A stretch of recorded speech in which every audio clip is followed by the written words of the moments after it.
네, 이번에는 이란 사태 보겠습니다. 트럼프 미국 대통령이 이란이 다음 주까지 합의하지 않으면 발전소를 타격할 것이라고 경고했습니다. 미군이 이란 항구에 대한 해상 봉쇄를 재개했고 나흘째 이란에 대한 공습을 이어가고 있습니다. 워싱턴 연결합니다. 신은정 특파원.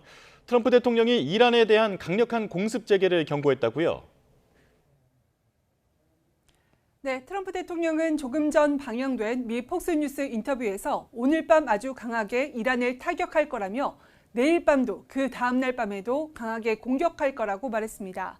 그러면서 다음 주가 되면 이란에 정말 상황이 나빠질 거라며 왜냐하면 다음 주에는 발전소들이 공격 대상이 되기 때문이라고 말했습니다. 트럼프 대통령은 또 이란이 협상 테이블로 나와 합의하지 않는다면 모든 발전소와 교량을 파괴할 거라고 압박했습니다. 그러면서도 미국과 이란의 대표단이 이날 접촉했다면서 대화를 이어가고 있다고 했는데 합의를 압박하려는 의도로 보입니다. 이란을 상대로 나흘째 이어진 공습과 관련해서는 내가 됐다고 할 때까지 이어질 거라고 덧붙였습니다. 트럼프 대통령은 앞서 취재진들과 만나서도 이란이 합의를 깨고 먼저 공격한 건 큰 실수였다고 말했는데요. 직접 들어보시죠. And then all of a sudden they couldn't do it. They didn't like something about the deal. They couldn't do it. And they shot first, and that was a big mistake that they shot first because we have been knocking the hell out of them. 이런 가운데 미군은 이란에 대한 공습을 나흘째 이어갔고 해상 봉쇄도 재개했습니다. 미 중부사령부는 소셜미디어를 통해 중동 전역에서 미 해군 전함 20척 이상과 군용기 수백 대가 작전을 수행하고 있다고 밝혔습니다. 호르무즈 해협에서 무력 공방이 이어지면서 국제 유가는 이틀 연속 상승했습니다.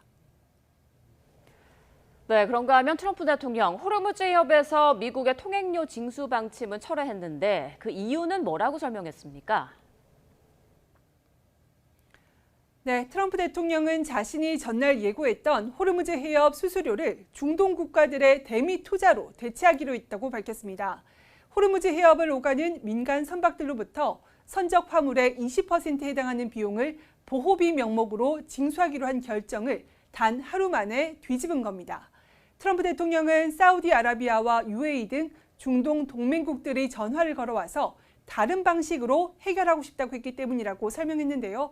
트럼프 대통령 설명 잠시 들어보시죠.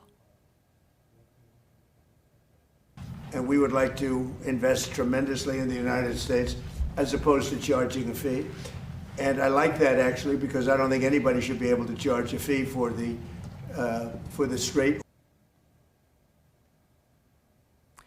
트럼프 대통령은 미국이 중국을 비롯한 전 세계를 위해 해협을 지키는데도 아무런 대가를 받지 못하는 건 불공평하다고 덧붙였습니다.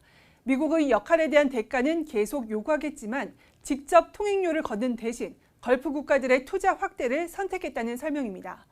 호르무즈 해협은 국제법상 통행료를 받을 수 없는 천연 수로인데다 해협을 통해 에너지를 수출하고 있는 중동 국가들의 반발을 살 수 있다는 점을 고려한 것으로 풀이됩니다.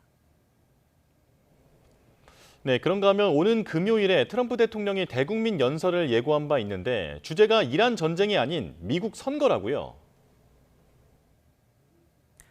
네, 우리 시간으로 오는 금요일 오전 10시, 미국 동부 시간으로 목요일 저녁 9시로 예정된 대국민 연설에서 트럼프 대통령이 미국 선거와 투표 기기 관련 내용을 다룰 거라고 밝혔습니다. 트럼프 대통령은 투표 기기와 선거 공정성에 대한 연설이냐는 취재진 질문에 그 주제와 관련이 있을 거라며 자유롭고 공정한 선거가 없으면 국가도 존재할 수 없다고 밝혔습니다. 이어서 다른 내용도 몇 가지 이야기하겠지만 지금은 아껴두겠다고 구체적인 언급을 피했는데요.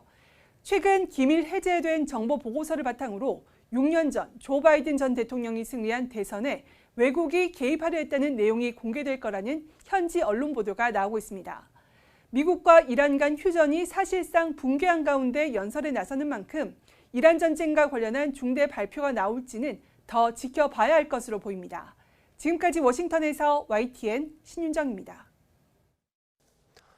미국과 이란의 휴전 양해각서가 사실상 파기되면서 호르무즈 해협이 다시 걷잡을 수 없는 무력 충돌의 소용돌이로 빠져들고 있습니다. 중동 산유국들은 아예 해협 밖 안전지대에 새로운 항구를 짓고 육상 송유관을 뚫으면서 탈호르무즈 우회로 개척에 사활을 걸고 있습니다. 권영희 기자입니다. 검은 연기와 거대한 불길이 중동 최대 물류 항구인 두바이 제벨 알리항을 뒤덮었습니다. 이란의 타격으로 주요 항만 시설이 파손되면서 항구는 멈춰섰습니다. 석유 의존도를 낮추고 물류와 관광 허브로 도약하려던 두바이의 경제적 아킬레스건을 이란이 정확히 노린 겁니다. I think the Iranians have this idea by punishing the GCC countries, they can actually break them out of the coalition. Now, I think it has the opposite effect of them closing ranks and getting closer to the United States. 해협 안쪽 항구에 치명적 약점이 노출되자 아랍에미리트는 신규 항구와 터미널 건설을 본격화했습니다. 오만만과 맞닿은 해협 밖 푸자이라 해안 쪽입니다. 사우디아라비아 역시 홍해 연안을 잇는 1200km 길이의 거대한 동서 송유관을 통해 하루 400만 배럴의 원유를 육상으로 우회 수송하고 있습니다. They will probably look to diversify their trade routes. So, for example, for oil, potentially overland pipelines. For something like containers, expanding the ports that are outside of the Strait of Hormuz. 하지만 이란은 미국과 협력하는 아랍 국가들을 향해 호르무즈 해협 통제권을 쥐고 흔들며 노골적인 위협을 멈추지 않고 있습니다. تا زمانی که امریکایی تو منطقه هستن و تو این پایگاه هستن هیچ امنیتی دیگه در خلیج فارس وجود نخواهد داشت و همه کشورهایی که همکاری میکنن با امریکا در معرض خطر هستند. 대체 인프라가 완벽히 구축되기까지는 최소 1년 반 이상이 걸립니다. 그러나 대한 항로가 안정화될수록 해협 봉쇄를 무기로 삼아온 이란의 영내 협상력 역시 크게 약화될 수밖에 없습니다. 호르무즈의 덫에서 벗어나려는 산유국들의 치열한 대안 찾기가 전 세계 에너지와 물류 지도를 새롭게 그리고 있습니다. YTN 권영입니다. 네, 경찰청 국가수사본부 특별수사단이 광주 여고생 살인사건 부실수사 의혹에 대한 중간 수사 결과를 발표했는데요. 내용 들어보겠습니다. 경찰청 국가수사본부 장윤기 사건 관련 진상규명 특별수사단 단장 오동욱입니다. 먼저 사건의 실체적 진실을 밝혀야 할 수사 담당자가 도리어 범행의 증거물을 은닉함으로써 피해자와 유가족에게 씻기 힘든 상처를 드린 점 깊이 사죄드립니다.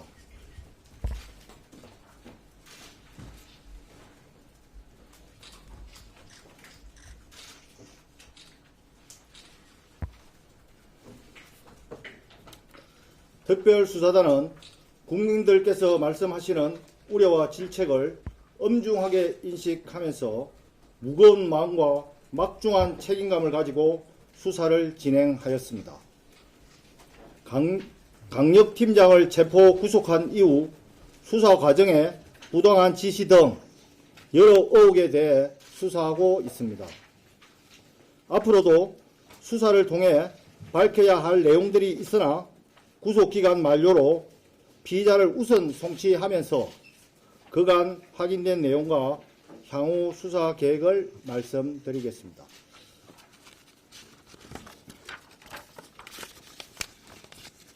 수사 착수입니다. 광주경찰청은 장윤기 사건과 관련한 여러 의혹이 언론에 제기된 직후 장윤기 담당 수사팀을 상대로 사실관계를 파악하던 중 일부 서류가 검찰에 추가 송부되지 않는 사실과 수사 서류에 기재된 케이블 타이가 압수되지 않는 등 수사 과정에 문제가 있음을 알게 되어 수사에 착수하였습니다. 특별수사단은 이번 사안의 중대성을 고려하여 최초 22명 규모의 수사전담팀을 구성한 후 현재 총 41명 규모로 확대 편성하였습니다.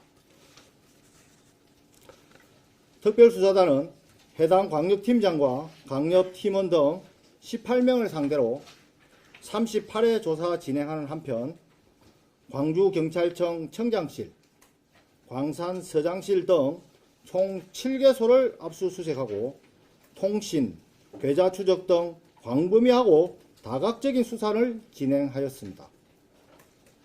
금일 담당 광역팀장을 증거은닉, 직권남용 권리행사 방해, 직무유기 혐의로 검찰에 구속 송치하였으며 당시 사건 수사를 지휘하였던 전 광산경찰서장, 전 광산서 형사과장 등을 직권남용, 권리행사 방해 등 혐의로 입건하고 강력팀원 1명을 공무상 비밀누설 혐의로 입건하여 수사 중입니다. 구속된 강력팀장의 범죄 혐의는 보도자료로 대체하겠습니다. 혐의 판단의 근거입니다. 특별수사단은 구속된 강력팀장의 행위로 인해 단순 산예로 송치되었다고 판단하고 강력팀장 및 팀원, 장윤기 부친, 범죄 분석관, 여청 수사팀 등 다양한 관계자들을 조사하여 진술을 청취하였습니다. 구속된 강력팀장은 압수되지 않은 증거들에 대해 살인의 주요 증거가 아니라고 판단했다.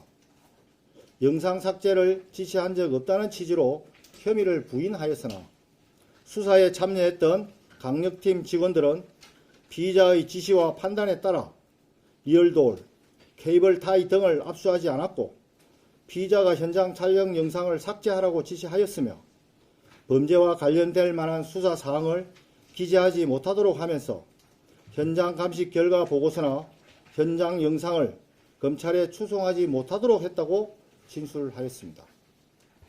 결국 최종적으로 강간살인죄가 적용되지 못하는 결과가 발생하여 피의자에 대해 직권남용, 직무유기, 증거언익 혐의를 적용하였습니다. 범행 동기입니다. 구속된 강력팀장은 리얼돌, 케이블 타이 등 증거가 살인의 주요 증거는 아니라고 판단하여 누락하였다고 주장하면서도 윗선에서 스토킹과 살인 사건을 연결시키지 못하도록 지시했다고 진술하였습니다. 강력팀장 및 팀원들과 장윤기 부친 간에 12차례 전화 통화한 사실이 확인되고 수사상 비밀을 전달받았지만 법률 적용 등을 부탁하였는지 금전적인 대가가 오갔는지 여부는 계속 확인하겠습니다. 강력팀장이 중동 상황 좀 더 자세히 알아보겠습니다. 남성욱 숙명여대 석좌 교수와 함께합니다. 어서 오십시오. 안녕하십니까. 네. 자, 호르무즈 통행료를 미국이 20% 걷겠다고 했다가 트럼프 대통령이 하루 만에 번복했습니다. 그리고 미사일을 퍼부으면서 해상 봉쇄까지 하더니 조금 전에는 또 이란과 대화를 했다고 미국이 밝혔는데요. 오락가락 행보 지금 어떻게 해석해야겠습니까? 네, 트럼프 대통령의 오락가락 행보는 뭐 어제 오늘이 아니기 때문에 뭐 크게 새로운 일은 아닙니다. 다만 어저께 이제 조금 놀랬던 일은 화물 통행량의 20%를 통행료로 받겠다.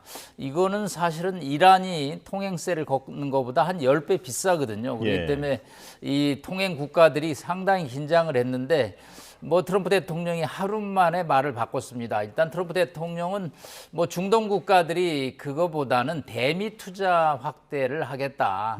그래서 나는 그 의견을 받아들였고 그것이 또 상당한 정도의 미국의 국가 이익에 도움이 된다라고 판단해서 하루 만에 이제 번복을 했는데 사실 뭐 해협에 대한 통행료 부과는 국제해양법에도 맞지 않죠. 사실은 이란이 그 통행료를 받는 거에 대해서도 트럼프 대통령이 강력하게 비난했는데 미국이 이거를 또 10배 비싼 가격으로 도입하는 것은 맞지 않죠. 그러다 보니까 본인 입장에서는 이것을 번복하는 것이 더 유리하고 중동 국가들의 투자를 유도하는 방식으로 이제 전환함으로써 하루아침에 없었던 일이 돼 있는데 하여튼 트럼프 대통령의 발언은 이게 진실인지 아닌지를 판단하는데 좀 시간이 항상 걸린다고 볼 수 있겠습니다. 예.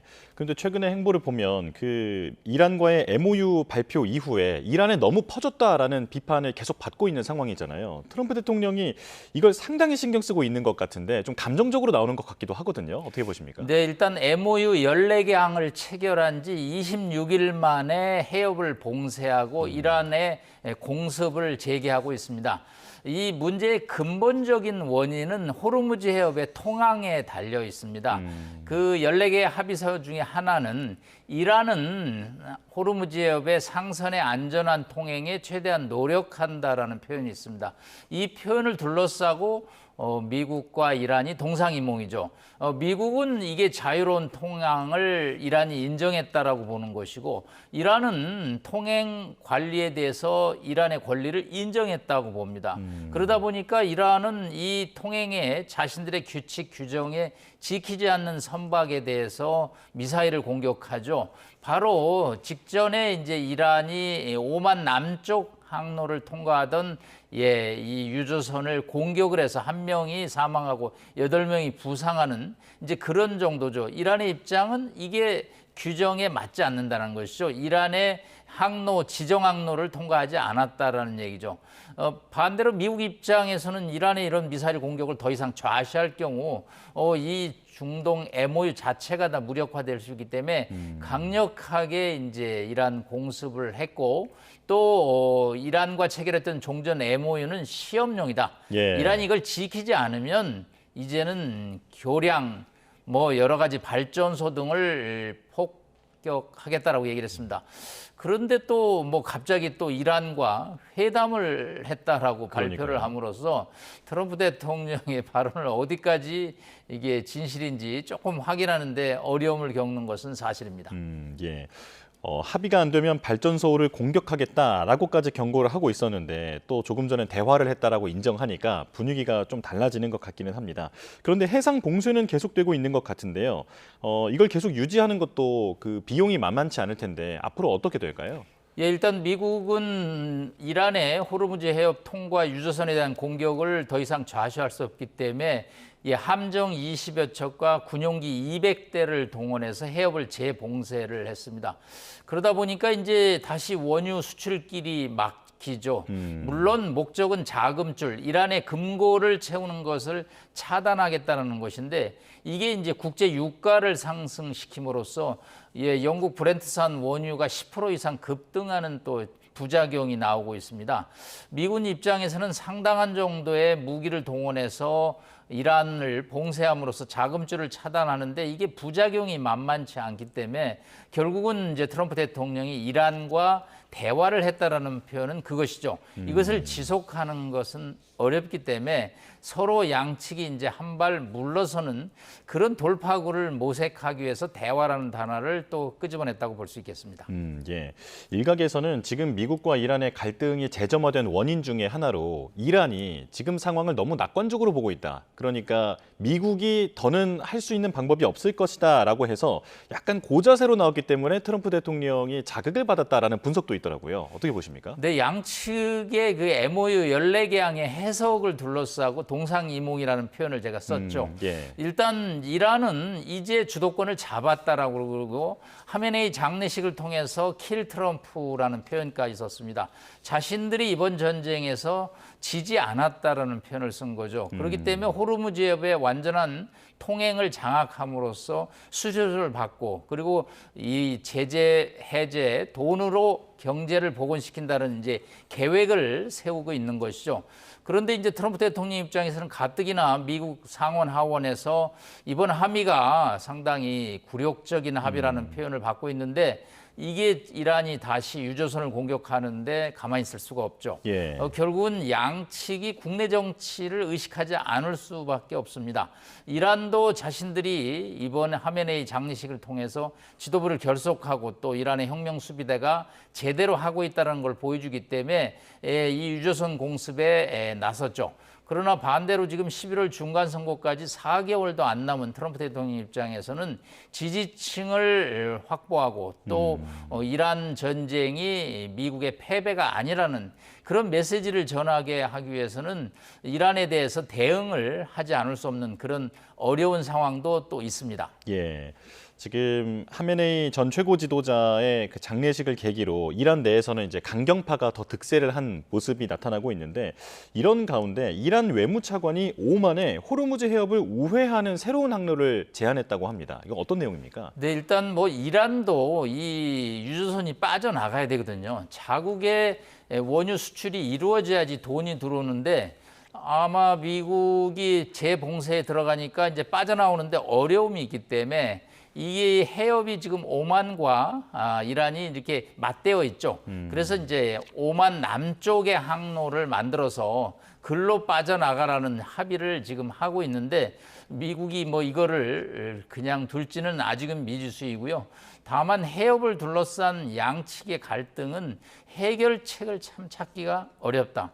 빠져나가면 이란이 승리하는 거고 막으면 또 미군이 승리하는 이런 극단적인 어떤 이분법 상황에서 이 해협 안전이 굉장히 국제사회에 이제 큰 이슈로 지금 부각되고 있습니다. 예, 말씀하신 대로 트럼프 대통령이 홧김에 20%를 걷겠다라고 했다가 하루 만에 번복을 해버렸고 이란은 지금 호르무즈를 절대 놓을 수 없는 상황 아니겠습니까?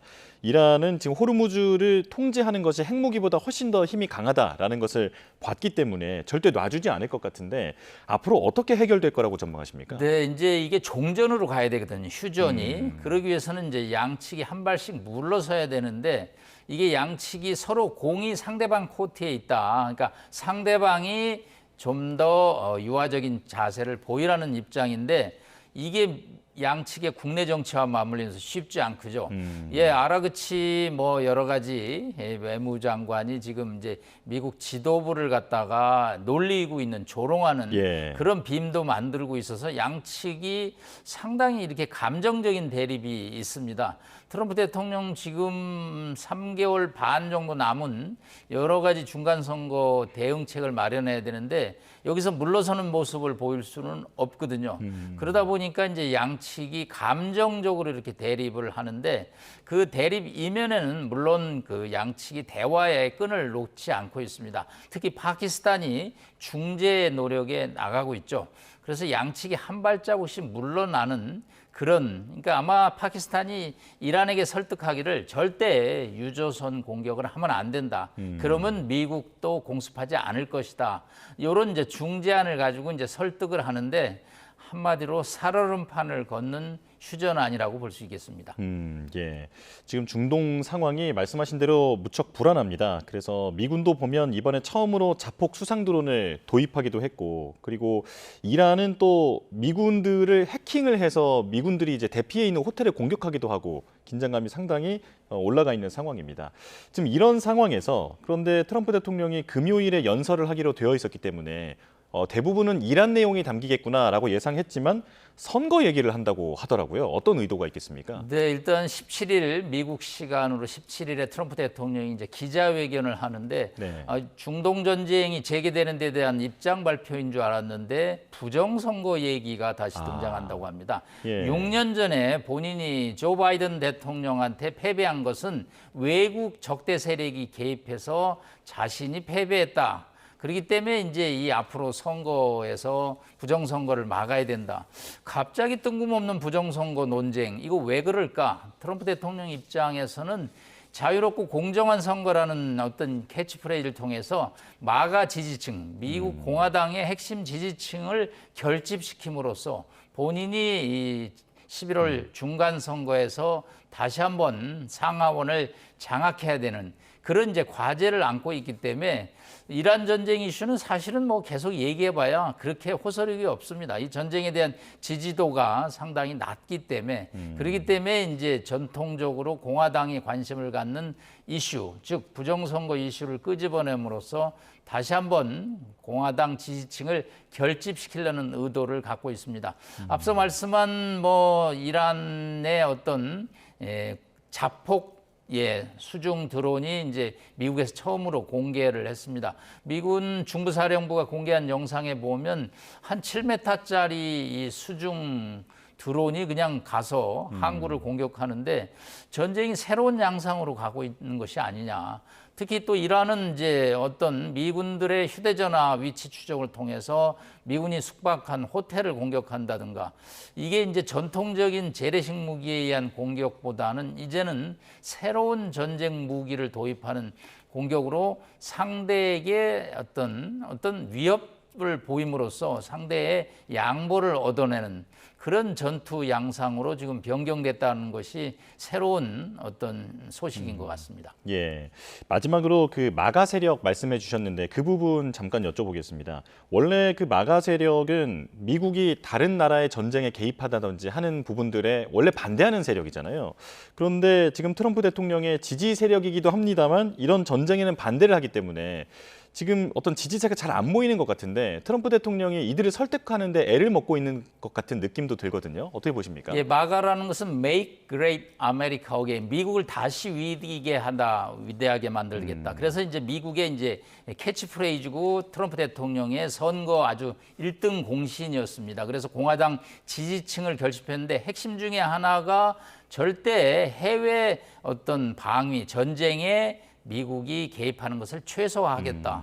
그렇기 때문에 사실은 뭐 한반도 문제에 있어서도 한국 방위는 한국이 알아서 하라는 정도까지 나왔거든요. 미군은 남반구, 즉 아메리카, 캐나다, 남미에 이제 집중하겠다는 것인데 갑자기 네타냐후 총리의 어떤 제안을 받아서 중동을 공격했습니다. 예. 뭐 베네수엘라 마두로 대통령을 핀셋으로 공격한 것까지는 좋았지만 이 중동 전쟁은 새로운 늪으로 빠지고 있고 이 전쟁의 정당성에 관해서 심지어 뭐 칼슨이라는 그 전에 앵커들, 이 마가 지지층 앵커들까지 이제 등을 돌림으로써 이 이란 전쟁을 가지고 11월 중간 선거를 하는 것은 매우 한계가 있다라는 것이 트럼프 대통령의 입장이고 그렇기 때문에 이제 결국은 부정 선거 여론을 다시 꺼냄으로써 지지층 결집에 고심하는 모습입니다. 예, 이제 트럼프 대통령의 움직임에 대해서 맥락이 좀 이해가 됩니다. 네, 여기까지 말씀 듣겠습니다. 남성욱 숙명여대 석좌 교수와 함께했습니다. 고맙습니다. 감사합니다.